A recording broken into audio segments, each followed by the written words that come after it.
Shalom bien-aimés, shalom. Bien-aimés, je nous souhaite la bienvenue sur la radio Vie en Christ. Cette radio qui change les vies, qui transforme les vies. Alors bienvenue encore à cette émission Marchons d'un même pas en Christ. Marchons d'un même pas en Christ, c'est une émission qui, n'est-ce pas, vise à encourager le corps de Christ, à davantage, n'est-ce pas, fortifier le corps de Christ. C'est une émission, n'est-ce pas, qui également tend également la main à ceux qui ne connaissent pas le Seigneur, à toutes les personnes qui ne connaissent pas Dieu et qui voudraient, n'est-ce pas, faire partie de cette grande famille chrétienne. Donc, bien-aimé, je suis le frère Bertin Takam et je nous souhaite encore une fois la bienvenue à cette émission. Seigneur Dieu Tout-Puissant, Père, nous voulons te bénir encore ce soir, te dire merci, ô Dieu de gloire. Nous voulons te magnifier, nous voulons t'exalter encore, toi qui es Tout-Puissant, toi qui es le Seigneur des Seigneurs. Papa, nous te bénissons, merci infiniment. Merci encore, Papa, de nous conduire. Merci de nous fortifier, Seigneur Jésus-Christ. Ô Dieu de gloire, Père.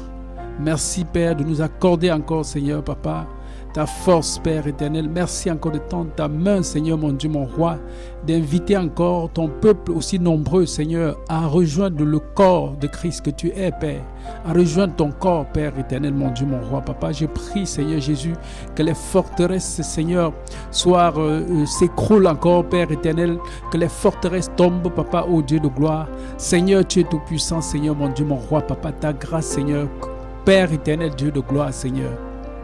Merci infiniment, Père.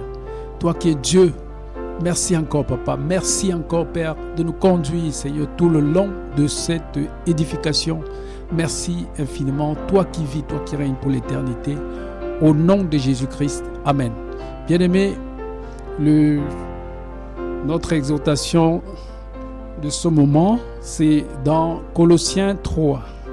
Donc nous allons, n'est-ce pas, aller dans Colossiens 3. Nous allons aller dans Colossiens 3 à partir du verset 22 à 24. Colossiens 3, verset 22 à 24. Alors la Bible dit ceci. Serviteurs, obéissez en toutes choses à vos maîtres selon la chair, non seulement sous leurs yeux, comme pour plaire aux hommes, mais avec simplicité de cœur, dans la crainte du Seigneur. Tout ce que vous faites, faites-le de bon cœur, comme pour le Seigneur, et non pour les hommes, sachant que vous recevrez du Seigneur l'héritage pour récompense. Servez Christ, le Seigneur. Car celui qui agit injustement recevra selon son injustice. Il n'y a point d'acception de personne. Au chapitre 4 et premier verset, la Bible continue en disant: Maître, accordez à vos serviteurs ce qui est juste et équitable, sachant que vous aussi, vous avez un maître dans le ciel. Amen. Donc, bien-aimés, nous voyons aussi une lettre que l'apôtre Paul écrit à l'église ici. Il parle, n'est-ce pas, ici aux serviteurs. Il dit aux serviteurs d'obéir en toutes choses à leur maître. Amen. Que les serviteurs doivent obéir à leur maître. Selon la chair, bien sûr. Non pas seulement sous leurs yeux comme pour plaire aux hommes, mais avec simplicité de cœur dans la crainte du Seigneur. Amen, bien-aimés. Donc, la Bible nous fait comprendre que lorsque tu es serviteur, quand tu es serviteur, le fait d'obéir, tu ne dois pas obéir tout simplement parce que tu crains ton maître, mais tu dois obéir parce que ce que tu le fais, c'est de tout ton cœur que tu es en train de le faire.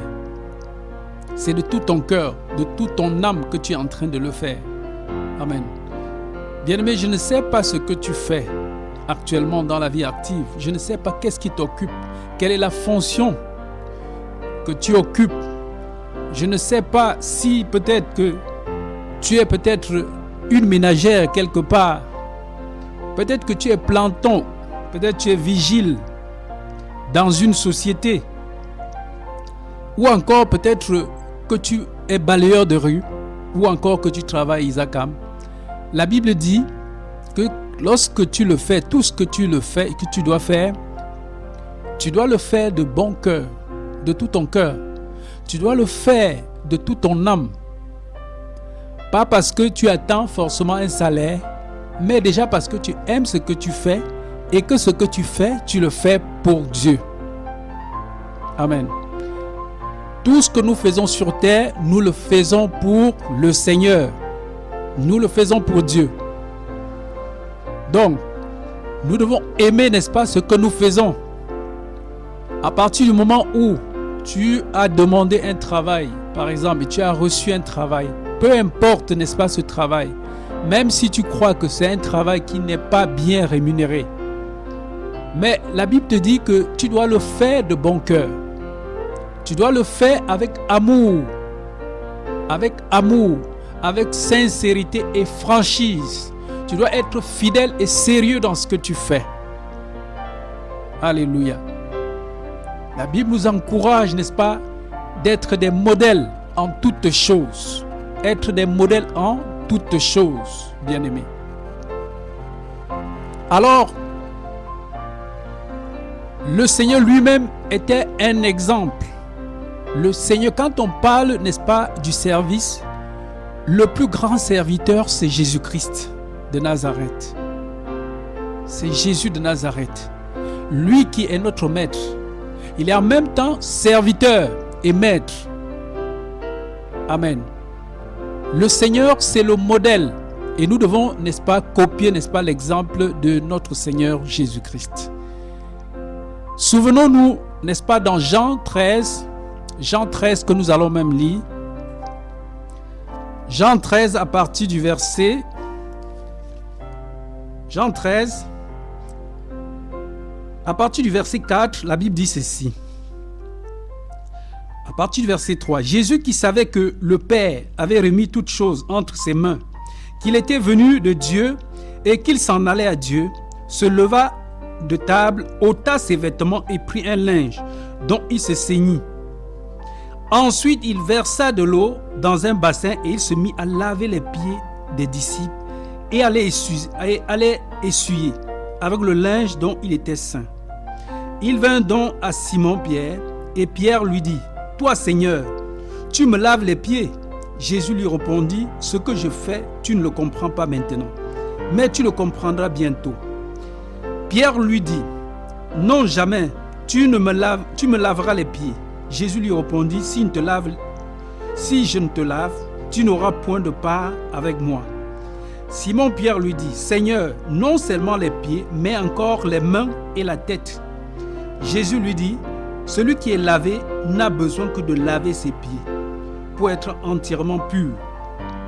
Et vous êtes purs, mais non pas tous, car il connaissait celui qui le livrait. C'est pourquoi il dit, vous n'êtes pas tous purs. » Après qu'il leur eut lavé les pieds et qu'il eut pris ses vêtements, il se remit à table et leur dit, « Comprenez-vous ce que je vous ai fait? Vous m'appelez Maître et Seigneur, et vous dites bien, car je le suis. Si donc je vous ai lavé les pieds, moi le Seigneur et le Maître, vous devez aussi vous laver les pieds les uns les autres, car je vous ai donné un exemple, afin que vous fassiez comme je vous ai fait. » Amen. Voyez que le Seigneur Jésus lui-même, c'est un serviteur. Avant d'être maître, c'est le plus grand des serviteurs. Il dit dans sa parole, il est venu, n'est-ce pas, il n'est pas venu dans le monde pour être servi, mais il est venu pour servir et donner sa vie en rançon. Amen. Donc, la méditation, n'est-ce pas, cette méditation, n'est-ce pas, tourne bien sûr autour du serviteur et maître. Serviteur et maître. Nous devons être, n'est-ce pas, loyal vis-à-vis, n'est-ce pas, de notre maître, de celui-là qui nous emploie. Bien-aimé, je ne sais pas. Peut-être que tu es ménagère, mais souvent quand tu le fais, tu te dis que non, tu es une personne aussi moindre. Ça dit que tu te sous-estimes parce que tu es ménagère. Sache que le ménage que tu fais, tu ne sais pas seulement ton maître, mais tu sais Dieu, tu sais Christ. Fais-le comme si tu le faisais pour Jésus-Christ. c'est Christ que tu sers. Donc en toute chose, nous devons mettre Christ devant. Dans tout ce que nous faisons, nous devons mettre Christ devant. Nous devons comprendre que nous sommes serviteurs de Dieu. D'ailleurs, la Bible dit que le Seigneur dit que au jour du jugement, chacun rendra compte à Dieu pour ce qu'il a fait pendant qu'il était dans son corps. Alors, bien-aimé, ce corps que nous avons, ce corps que j'ai ne m'appartient pas. Ce corps que j'ai, Dieu me l'a tout simplement donné. Il m'a donné ce corps. Il m'a donné ce corps. Et la Bible dit que autant qu'au jour du jugement, je rendrai compte à Dieu de ce que j'ai fait pendant que j'étais dans ce corps-ci. Donc, la force que Dieu te donne, utilise-le avec joie. Sers Dieu avec la force qu'il te donne avec joie, avec le souffle de vie qu'il te donne avec joie. Alléluia. Alors, bien-aimé, le Seigneur Jésus lui-même pouvait dire que lui, il fait toujours ce qui est agréable à son Père. Donc, lui-même, le Seigneur Jésus, il servait son Père. Et d'ailleurs, il pouvait dire que son Père est toujours, n'est-ce pas, content de lui parce qu'il fait toujours ce qui est agréable à son Père. Amen. Et nous aussi, nous devons également, n'est-ce pas, faire ce qui est agréable à celui-là qui nous emploie, à notre employeur. Bien-aimé, fais ce ménage comme si tu le faisais pour le Seigneur. Quand il faut laver les habits, tu laves bien. Quand il faut les repasser, tu repasses bien. Quand il faut laver les assiettes, arranger les choses, n'est-ce pas, dans le salon de ton maître, fais-le avec un bon cœur. Et sache que ce n'est pas seulement pour ton maître, pour ton employeur, pour ton patron que tu es en train de faire, mais que tu le fais pour Dieu. Lorsqu'on comprend que ce qu'on est en train de faire, on le fait pour Dieu, on le fait bien. Et on le fait sans murmure. On le fait avec joie. Avec beaucoup de joie dans le cœur. Parce qu'on sait qu'en ce moment, on le fait à Dieu. Amen. Si tu es, par exemple, planton, je ne sais pas, dans une société, fais bien ton travail. Fais-le bien. Et surtout, ne succombe pas, n'est-ce pas, aux diverses tentations qui peuvent venir, n'est-ce pas, t'apporter des souillures. Qui peut amener, n'est-ce pas, des souillures. Ou encore peut-être des petites corruptions. Qui peut, n'est-ce pas, entacher le travail que tu es en train de faire. Tu dois le faire avec joie. Sache que si tu le fais avec joie, Dieu, n'est-ce pas, ne manquerait pas, n'est-ce pas, de te récompenser.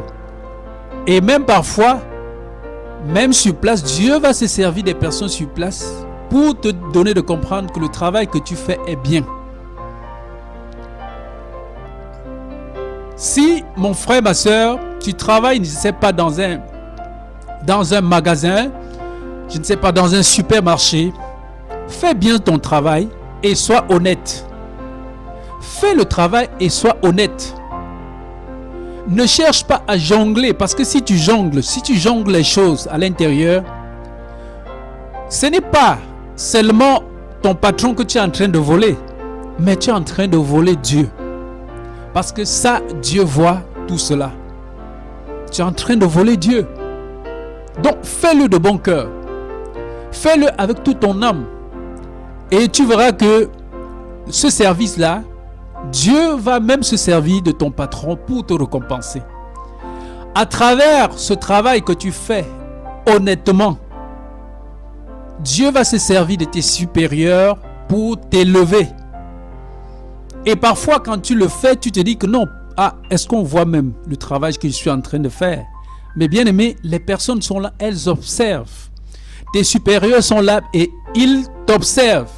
Et au moment opportun, tu verras comment ils vont t'élever. Pourquoi? Parce qu'ils apprécient ce que tu fais.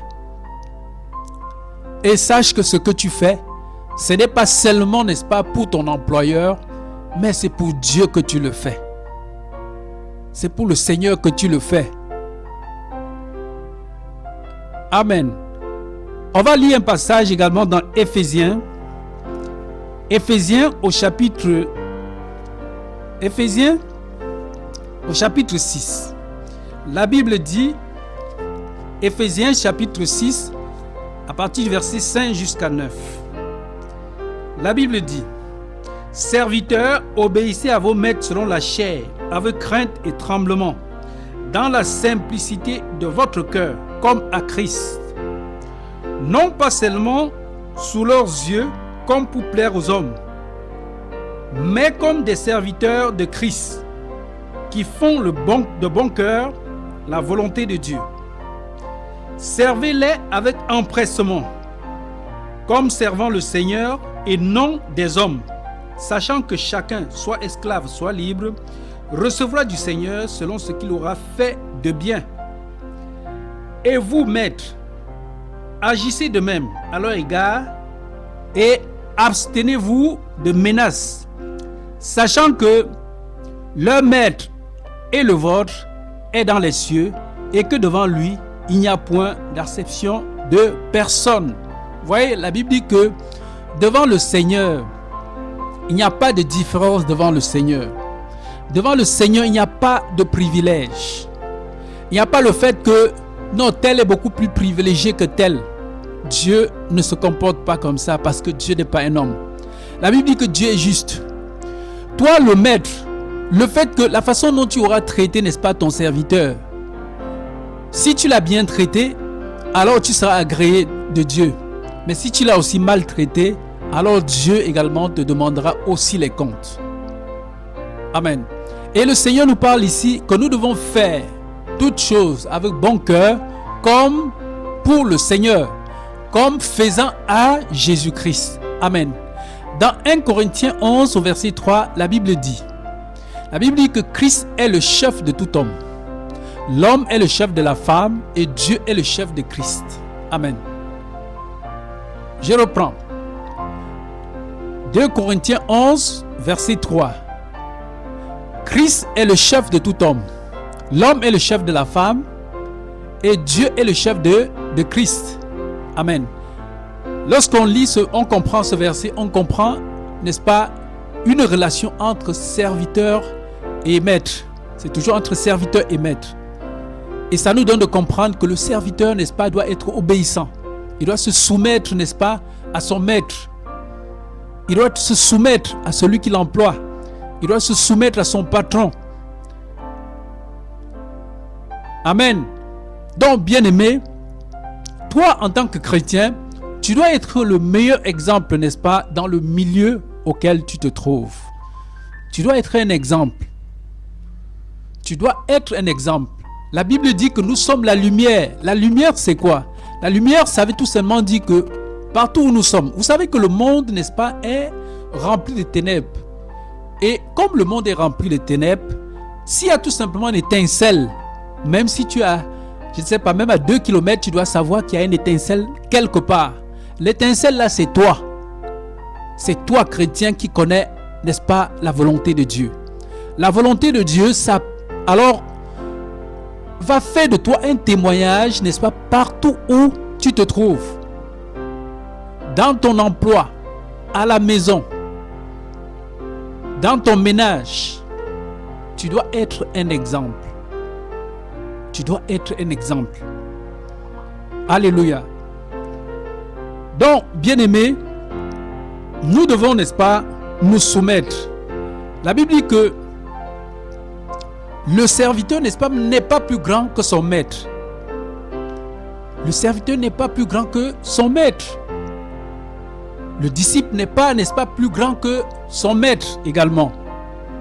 Et tout disciple accompli sera comme son maître. Et tout à l'heure, nous avons lu tout à l'heure, nous avons vu, n'est-ce pas, la loyauté de Christ. Combien de fois Christ était loyal. Il était lui-même obéissant à son Père. Il était obéissant à Dieu. Christ était obéissant à Dieu. Donc la notion d'obéissance, c'est une notion que le Seigneur, n'est-ce pas, il voudrait que nous cultivons cette notion, n'est-ce pas, d'obéissance et de fidélité dans tout ce que nous faisons. Bien aimé, même si ce que nous faisons, n'est-ce pas, a trait, n'est-ce pas, au ministère, le ministère auquel nous sommes attachés, la Bible dit que nous ne devons pas faire l'œuvre de Dieu avec négligence. La Bible dit que maudit est celui qui fait l'œuvre de Dieu avec négligence. Amen. Donc, ça nous donne de comprendre que dans tous, que ce soit dans le ministère, que ce soit dans la vie active, que ce soit, n'est-ce pas, dans tout ce que nous faisons, même dans nos propres affaires personnelles, nous devons être, n'est-ce pas, nous devons mieux le faire. Nous devons chercher, n'est-ce pas, à perfectionner ce que nous faisons. Parce que Dieu, qui nous a créés lui-même, il est parfait. Donc à chaque fois que nous faisons quelque chose, nous devons chercher, n'est-ce pas, à le faire de manière parfaite. Alléluia. Alors, bien-aimés, nous allons lire 1 Timothée, n'est-ce pas, 6. 1 Timothée 6, à partir du premier verset, la Bible dit ceci, que tous ceux qui sont sous le joug de la servitude regardent leur maître comme digne de tout honneur, afin que le nom de Dieu et la doctrine ne soient pas blasphémés. Et que ceux qui ont des fidèles pour maîtres ne les méprisent pas, sous prétexte qu'ils sont frères, mais qu'ils les servent d'autant mieux que ce sont des fidèles et des bien-aimés qui s'attachent à leur faire du bien. Enseigne-les ces choses et recommande-les. Amen. Au premier verset, 1 Timothée 6, il dit que tous ceux qui sont sous le joug de la servitude regardent leur maître comme digne de tout honneur, afin que le nom de Dieu et la doctrine ne soient pas blasphémés. Amen. Ça veut dire quoi? Ça veut dire tout simplement que tu es un frère, ou peut-être même, tu peux être même un pasteur, mais l'un des fidèles avec qui tu es en assemblée t'emploie quelque part. Tu es employé, n'est-ce pas, de l'un de tes fils dans la foi. Mais la Bible te dit que tu dois être obéissant. Ce n'est pas le fait que toi, tu as l'habitude de l'enseigner, peut-être même c'est toi qui l'as baptisé, tu es son père dans la foi, mais lui il t'emploie. Mais le fait que tu es son père dans la foi ne doit pas amener un certain mépris vis-à-vis, n'est-ce pas, de ton patron, qui est d'ailleurs ton fils dans la foi. Alors la Bible dit que tu dois le respecter. Tu dois avoir du respect pour lui. Tu dois l'honorer. Tu dois l'honorer. Bien aimé, parce que parfois on a tendance, n'est-ce pas, de croire. On a tendance de croire que le fait que on a, n'est-ce pas, une autorité spirituelle sur une personne nous amène, n'est-ce pas, à dominer sur la personne dans toutes les circonstances. Même lorsqu'il t'emploie, c'est, n'est-ce pas, la facette, n'est-ce pas, de ton père dans la foi que tu présentes à ton lieu de travail. Du coup, pour l'étouffer, pour l'anéantir. Non, ce n'est pas ça. La Bible dit que tu dois te soumettre. Quand tu es à ton lieu de travail, sachant que ton fils dans la foi est ton employeur, alors la Bible dit que tu dois lui donner le respect. Tu dois lui donner son respect. Tu dois lui donner son respect. Amen. À ceci, la Bible nous enseigne quoi? N'est-ce pas l'humilité?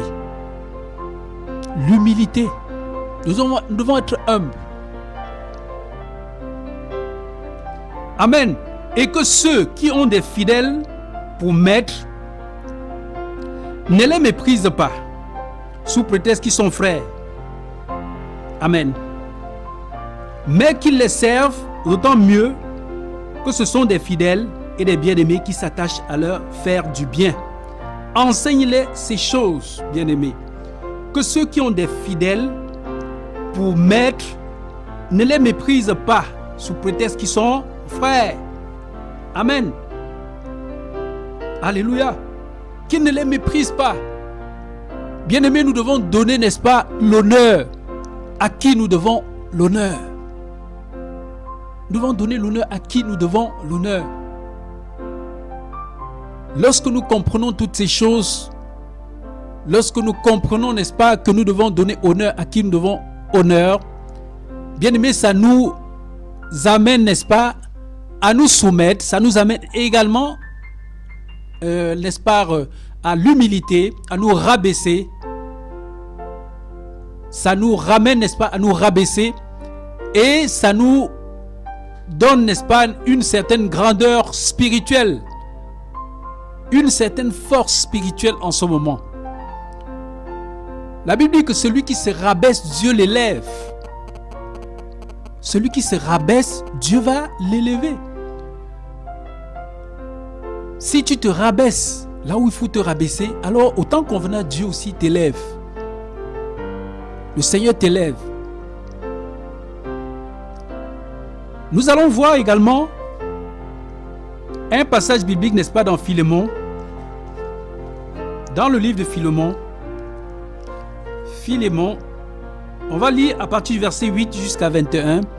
Ici, c'est l'apôtre Paul, n'est-ce pas, qui écrit cette lettre, n'est-ce pas, à Philémon, à propos de Onésime, qui était d'ailleurs, n'est-ce pas, son esclave.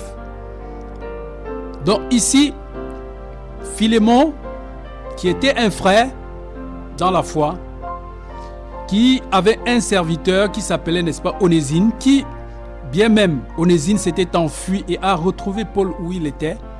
Et alors Paul lui prêche l'évangile et Onésime reçoit, n'est-ce pas, l'évangile. Voyez. Et Paul va donc écrire cette lettre, n'est-ce pas, à Philémon. Il va lui dire ceci. C'est pourquoi, bien-aimé, bien que j'ai en Christ toute liberté de te prescrire ce qui est convenable, c'est de préférence au nom de la charité que je t'adresse une prière. Étant ce que je suis, Paul, vieillard, et de plus maintenant prisonnier de Jésus-Christ. Je te prie pour mon enfant que j'ai engendré, étant dans les chaînes, Onésime. Amen. Paul rappelle, n'est-ce pas, à Philémon, qu'il a engendré, n'est-ce pas, un fils qui s'appelle Onésime. Onésime, c'est qui? C'est l'esclave, n'est-ce pas, de Philémon, qui s'est enfui, n'est-ce pas, de sa maison. Et il s'est retrouvé dans les bras de Paul, et l'apôtre Paul lui a prêché l'évangile. Il a reçu l'évangile. Il dit que qui, au verset 11, qui autrefois t'a été utile, mais qui maintenant est utile, et à toi et à moi. Je te le renvoie, lui, mes propres entrailles. Amen. On comprend comment Paul dit. Il dit, je te renvoie, Onésime. Je renvoie ton esclave vers toi, Onésime. Lui qui est mes propres, qui sort, n'est-ce pas, de son ventre. Ça veut dire il a engendré, n'est-ce pas, Onésime. Il est le père dans la foi. Il est le père de la foi de Onésime, qui était esclave. Il dit, je te le renvoie, lui, mes propres entrailles. J'aurais désiré le retenir auprès de moi pour qu'il me servît à ta place pendant que je suis dans les chaînes pour l'évangile. Toutefois, je n'ai rien voulu faire sans ton avis, afin que ton bienfait ne soit pas comme forcé, mais qu'il soit volontaire. Amen. Voyez comment Paul est tellement respectueux, même quand il parle, n'est-ce pas, à Philémon, Philémon qui est encore son fils dans la foi, il a tellement du respect pour Philémon. Il a beaucoup de respect pour lui, bien qu'il soit, n'est-ce pas, le père de la foi de Philémon. Paul a beaucoup de respect pour lui, de parler à propos, n'est-ce pas, de Onésime, qui, Onésime lui aussi, est le fils de Paul, un fils que Paul vient d'engendrer, n'est-ce pas, dans la foi. Amen. Il dit, j'aurais désiré le retenir auprès de moi pour qu'il me servît à ta place pendant que je suis dans les chaînes pour l'évangile. Toutefois, je n'ai rien voulu faire sans ton avis, afin que ton bienfait ne soit pas comme forcé, mais qu'il soit volontaire. Amen. Paul est dans les chaînes, certainement, n'est-ce pas, à Rome. Il est prisonnier à Rome. Et il se retrouve, n'est-ce pas, avec Onésime, qui lui aussi s'est enfui et a retrouvé Paul, n'est-ce pas, à Rome. Alors Paul lui prêche l'évangile. Et l'apôtre Paul ici, il précise à Philémon que si je t'envoie cette lettre, c'est tout simplement par prière que je t'envoie cette lettre. Pour te donner, n'est-ce pas, d'approuver ce que je suis en train de faire. Parce que je ne veux rien faire, n'est-ce pas, comme si je te force. Je veux que ce que je te demande soit tout à fait volontaire, que ça sorte de ton cœur, que tu acceptes de tout ton cœur. Amen. Toutefois, au verset 14, toutefois, je n'ai rien voulu faire sans ton avis, afin que ton bienfait ne soit pas comme forcé, mais qu'il soit volontaire. Peut-être as-tu été séparé de toi pour un temps, afin que tu le recouvres pour l'éternité, non plus comme un esclave, mais comme supérieur à un esclave. Amen.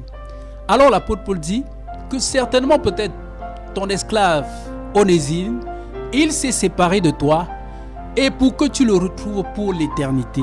Qu'est-ce que ça veut dire? Alors l'apôtre Paul rappelle, n'est-ce pas, à Philémon, que certainement c'était dans le plan de Dieu qu'il se sépare avec toi, n'est-ce pas, pour recevoir l'évangile, n'est-ce pas, qui donne la vie éternelle. Donc le fait que Onésime s'est séparé de Philémon, ça a produit un effet, ça a produit quoi? La foi, ça a produit, ça a permis que Onésime puisse recevoir l'évangile et avoir la vie éternelle. Amen. Voilà les bienfaits du fait que Onésime s'est enfui, n'est-ce pas, de la maison de son maître Philémon. Il dit non pas, au verset 16, non plus comme un esclave, mais comme supérieur à un esclave, comme un frère bien-aimé, de moi particulièrement et de toi à plus forte raison, soit dans la chair, soit dans le Seigneur. Amen. Voilà quelqu'un qui était esclave, qui est devenu, n'est-ce pas, un frère. Il était esclave de Philémon. Voilà qu'il a finalement reçu le Seigneur et il n'est plus en ce moment un esclave, il est supérieur à un esclave, il est maintenant un frère. Amen. Voilà le bienfait, voilà un bienfait, une grâce qui est tombée, n'est-ce pas, dans la vie de Onésime. Il est maintenant supérieur à un esclave, il est devenu maintenant un frère. Si donc, au verset 17, tu me tiens pour ton ami, reçois-le comme moi-même. Et s'il t'a fait quelque tort, ou s'il te doit quelque chose, mets-le sur mon compte. Moi, Paul, je t'écris de ma propre main. Je paierai pour ne pas te dire que tu te dois toi-même à moi. Oui, frère, que j'obtienne de toi cet avantage dans le Seigneur, tranquillise mon cœur en Christ. C'est en comptant sur ton obéissance que je t'écris, sachant que tu feras même au-delà de ce que je dis. Amen. Voyez l'humilité de Paul. L'humilité de Paul. Et nous voyons combien de fois cela porte des fruits. Il se rabaisse auprès de son fils dans la foi, Philémon, pour demander, n'est-ce pas, une grâce dans la vie de Onésime. Onésime qui est quoi? Esclave, n'est-ce pas, de Philémon. Et l'apôtre Paul, il parle avec beaucoup de certitude parce qu'il connaît déjà, n'est-ce pas, son fils dans la foi, Philémon. Il sait que c'est un bon fils, c'est quelqu'un qui est vraiment qui est un frère qui sait vraiment bien le Seigneur. Il a la conviction quand il écrit cette lettre que Philémon va vraiment bien recevoir cette lettre. Et il dit même qu'il espère que Philémon va aller même au-delà de ce qu'il demande ici dans cette lettre. Amen. Donc, nous comprenons que en tant que patron, tu ne dois pas, n'est-ce pas, écraser tes serviteurs. Tu ne dois pas écraser, n'est-ce pas, tes employés. Tu dois, n'est-ce pas, les traiter avec bon cœur. Tu dois les traiter avec bon cœur, tout en sachant que le Seigneur lui-même, il te rendra. Parce que la Bible dit que tout ce que nous faisons, nous devons le faire de bon cœur. Et tout ce que nous faisons dans ce corps, la Bible dit que nous devons rendre compte, n'est-ce pas, à Dieu. Nous devons rendre compte, n'est-ce pas, à Dieu. Amen. On va prendre également un passage, n'est-ce pas, dans Luc 19. Luc au chapitre 19. La Bible dit au chapitre 19, au verset, à partir du verset 11, la Bible dit ceci.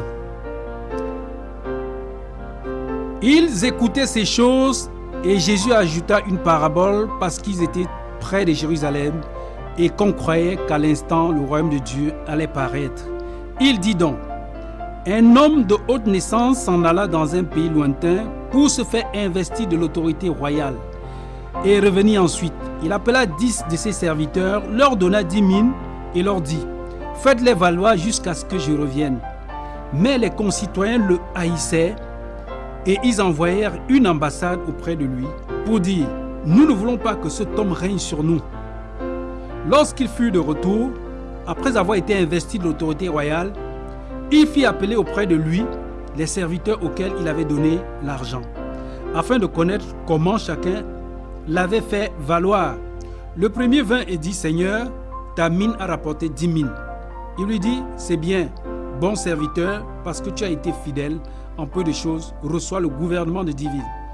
Le second vint et dit, Seigneur, ta mine a produit 5 mines.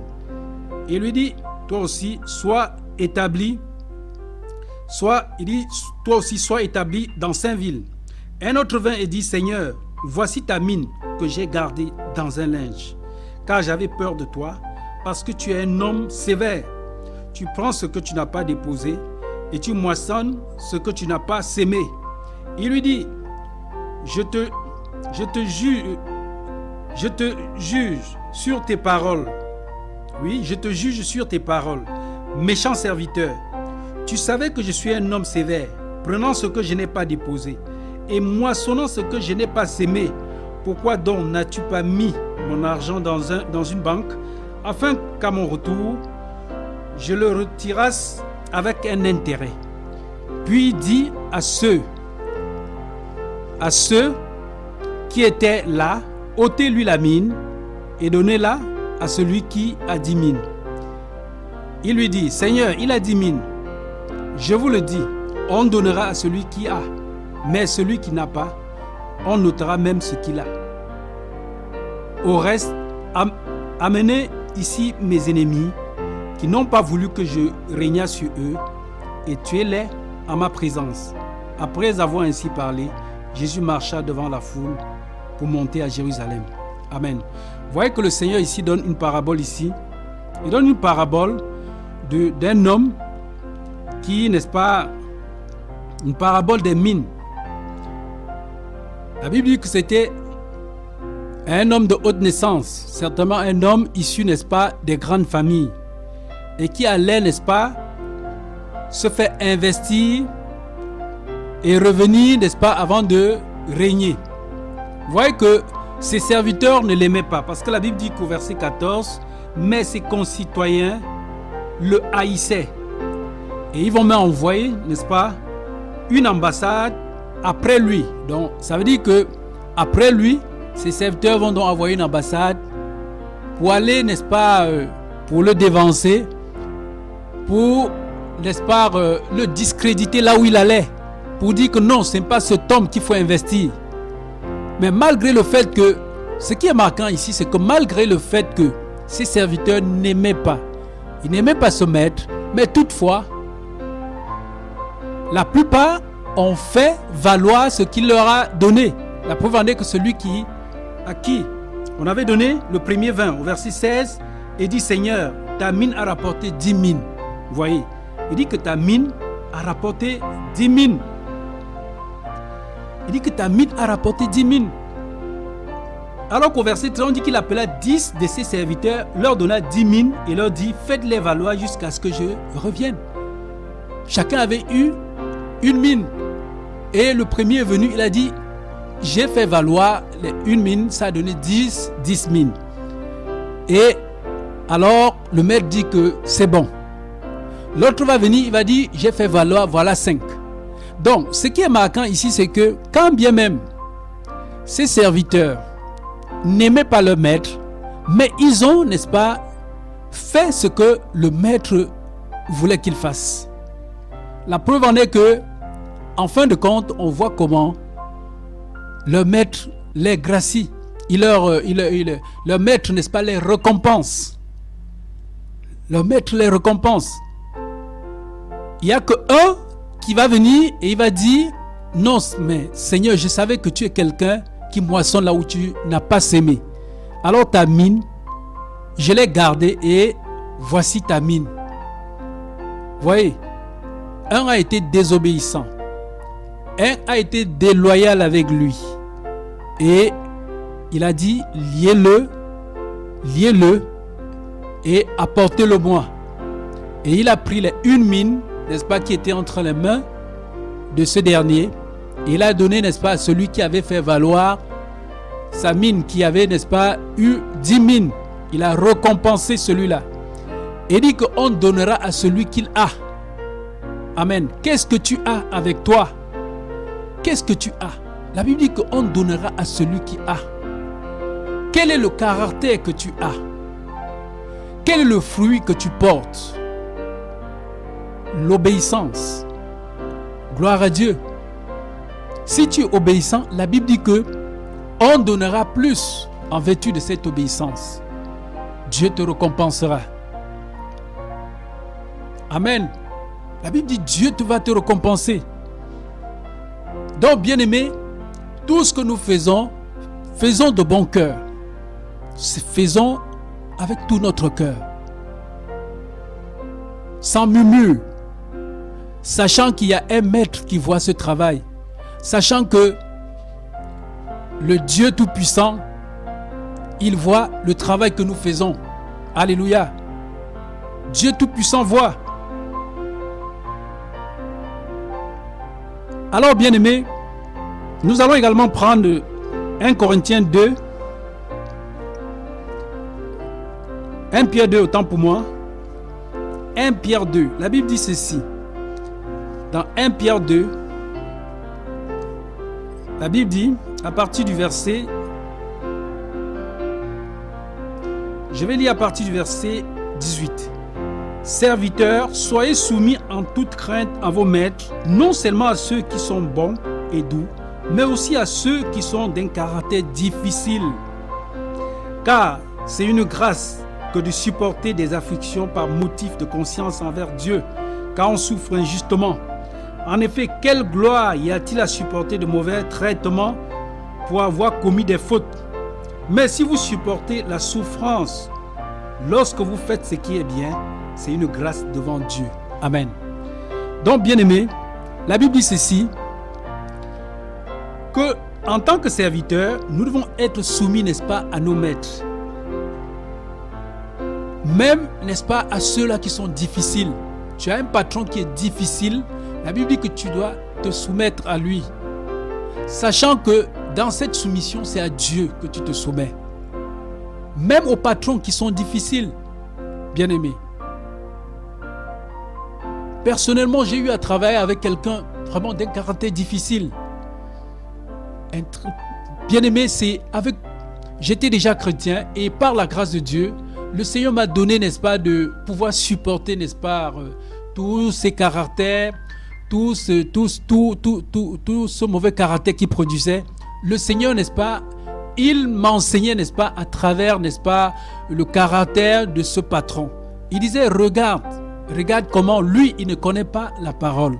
Mais toi, tu as intérêt, n'est-ce pas, à te soumettre à lui.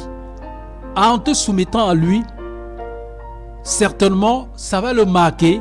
Et plus la parole que tu l'enseignes, la parole que tu lui prêches, alors il pourra, n'est-ce pas, recevoir cette parole.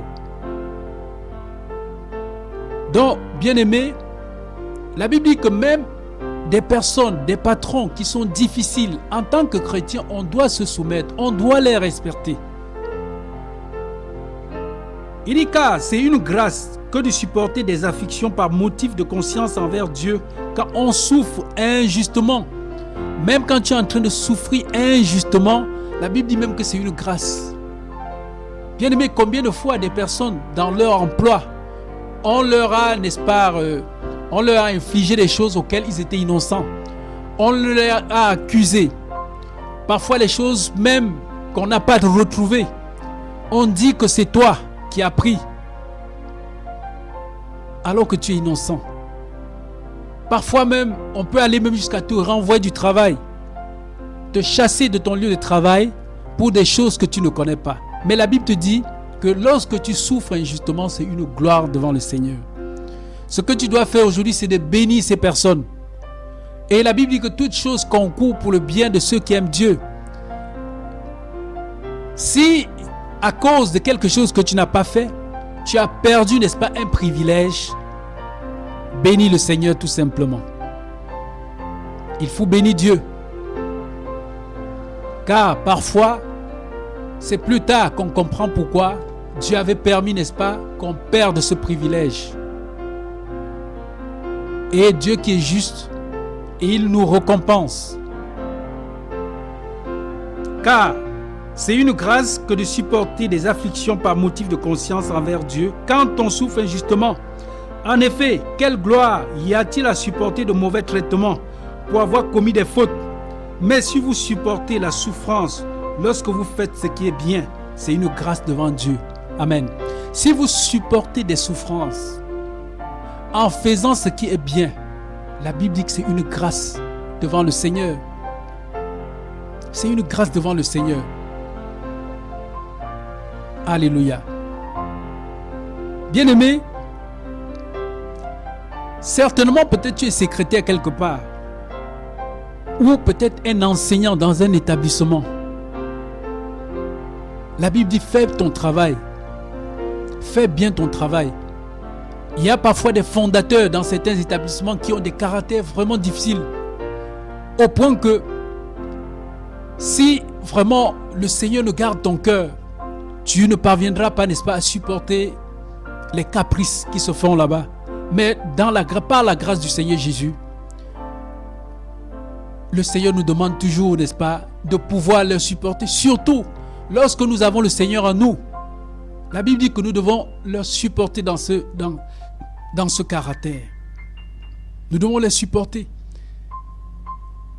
Il y a d'autres qui, parfois, toujours des fondateurs dans des établissements, généralement, c'est à la fin du mois, quand il veut payer, n'est-ce pas, ses employés, qu'il commence maintenant, n'est-ce pas, à trouver des moyens.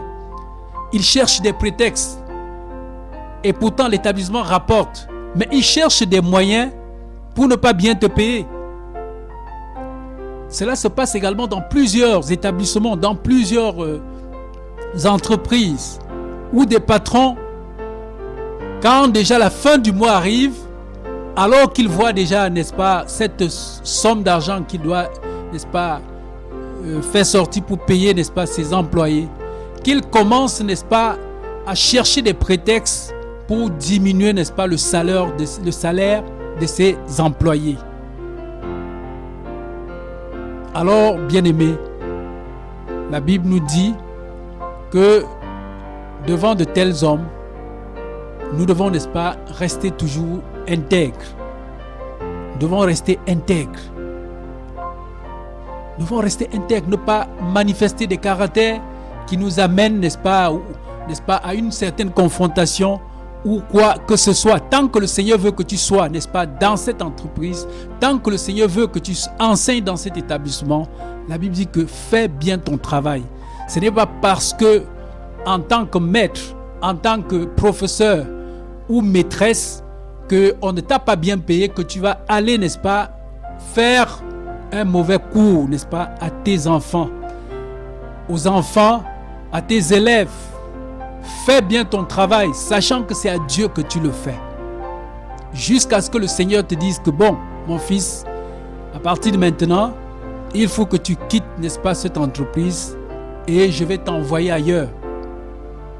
Il faut que tu quittes cet établissement, je t'envoie ailleurs. Alléluia.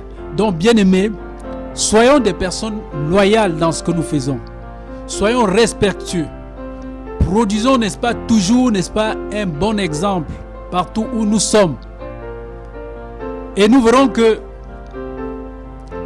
tout à l'heure, je nous ai dit, on a pris un passage biblique, on a vu que le Seigneur Jésus lui-même, c'était quelqu'un qui était loyal vis-à-vis, n'est-ce pas, de son Père qui l'a envoyé.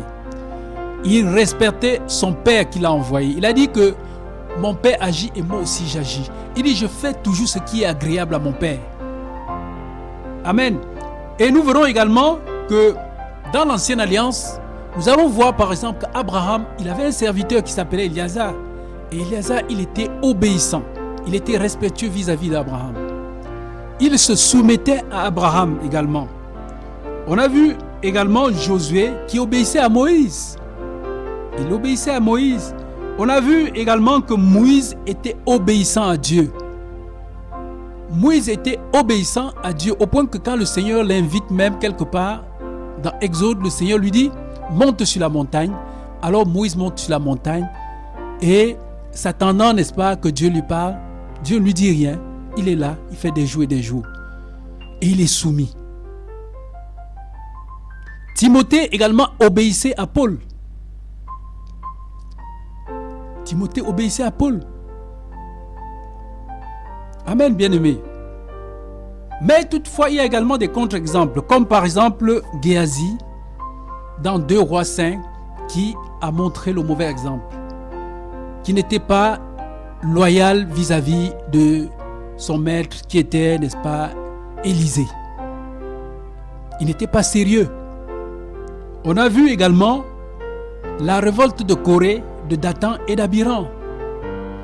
Dans le livre de Nombre, qui étaient des personnes rebelles, qui, n'est-ce pas, entraient en conflit avec Moïse, au point que ça leur a coûté la vie, non pas seulement à eux, mais à tout un ensemble de personnes qui les suivaient dans cette désobéissance, dans cette révolte.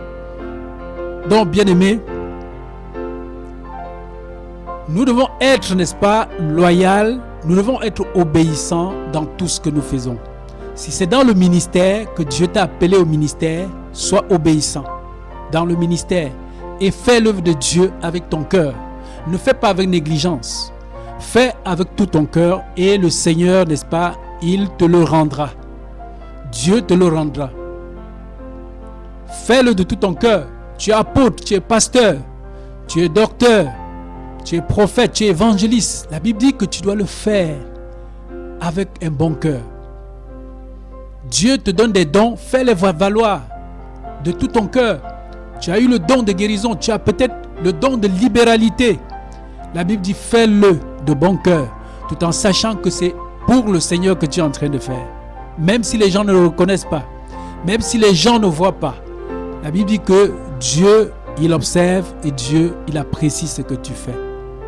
Alléluia. Donc, bien-aimés, nous sommes déjà à la fin, n'est-ce pas, de cette exhortation, de cette édification. Alors, mon frère, ma soeur, je veux encore, n'est-ce pas, ici, élever ma voix et te bénir, toi qui as écouté, et surtout demander au Seigneur de te donner, n'est-ce pas, de ressembler à cette parole. Que nous soyons, n'est-ce pas, des imitateurs de Christ. Christ qui était une personne obéissante. Il avait tout, n'est-ce pas, les meilleurs caractères qui puissent exister. Christ avait tout ça en lui. Et aujourd'hui, le Seigneur nous communique, n'est-ce pas, tous ces fruits-là. Il nous communique ces fruits au travers de sa parole. Donc chaque fois que tu écoutes la parole de Dieu, en fait, tu es en train de recevoir. Ton âme est en train de recevoir. Ton esprit est en train de recevoir cette parole. Ma prière en ce moment, c'est que ce que tu as reçu, que cela porte des fruits. Amen. Nous sommes des champs. Nous sommes des champs. Et lorsque la semence est semée, il doit falloir que cela germe. Et lorsque cela germe, il faut que ça porte des fruits. Alors le Seigneur Jésus pouvait dire que si un grain qui est tombé en terre ne meurt, ce grain-là ne peut pas porter de fruits. Un grain de maïs qui est tombé en terre, lorsqu'on met en terre, il faut que cela meure, que cela change de nature, que cela sorte, et puis après, que cela grandisse, et en fin de compte, et que cela porte des fruits. Et c'est ce que nous sommes. Nous devons porter des fruits en écoutant l'évangile. Ne soyons pas des terres, n'est-ce pas, stériles. Je refuse que tu sois une terre stérile au nom de Jésus-Christ. Bien-aimé, je vais prier encore pour toi qui m'écoutes. Seigneur, mon Dieu, mon roi, souviens-toi des personnes qui reçoivent cette parole en ce moment. Des personnes qui écoutent cette parole. Papa, qu'ils soient des terres fertiles. Des terres qui, véritablement fertiles, où la semence germe et porte véritablement de bons fruits. Seigneur, souviens-toi de toutes ces personnes. Papa, je prie pour quelqu'un maintenant, Seigneur, de le visiter. Visite-la, Père éternel, Dieu de gloire. Seigneur, Donne-lui, n'est-ce pas, de porter des fruits véritables. Oh Dieu Tout-Puissant, Dieu éternel, tu es celui qui n'a pas changé. Tu as dit que si nous suivons ta parole et que nous la mettons en pratique, nous sommes véritablement tes disciples. Et je prie, Seigneur, en ce moment, que toutes les personnes qui ont reçu cette parole, Seigneur, que cette parole les transforme, que cette parole leur donne d'avoir une nouvelle nature, que cette parole, n'est-ce pas, leur donne de porter de véritables fruits, des fruits de l'esprit, afin d'être agréable à toi, Seigneur. Papa, je prie pour quelqu'un qui travaille quelque part, qui est beaucoup méprisé, qui est beaucoup, n'est-ce pas, torturé. Papa, je prie que tu lui donnes la force, la capacité de tenir, car c'est là où tu l'attends. C'est là-bas que tu l'attends. Cet emploi, c'est toi qui lui as donné. Seigneur, je prie, ô Dieu de gloire, que tu mettes au fond de son cœur une assurance et la fermeté dans ce qu'elle est en train de faire. Papa, donne-lui, ô Dieu de gloire, d'aimer le travail, d'aimer ce travail qu'elle fait. Ô Dieu Tout-Puissant, merci Père, toi qui vis, toi qui règnes pour l'éternité, au nom de Jésus-Christ. Amen. Alors, bien-aimés,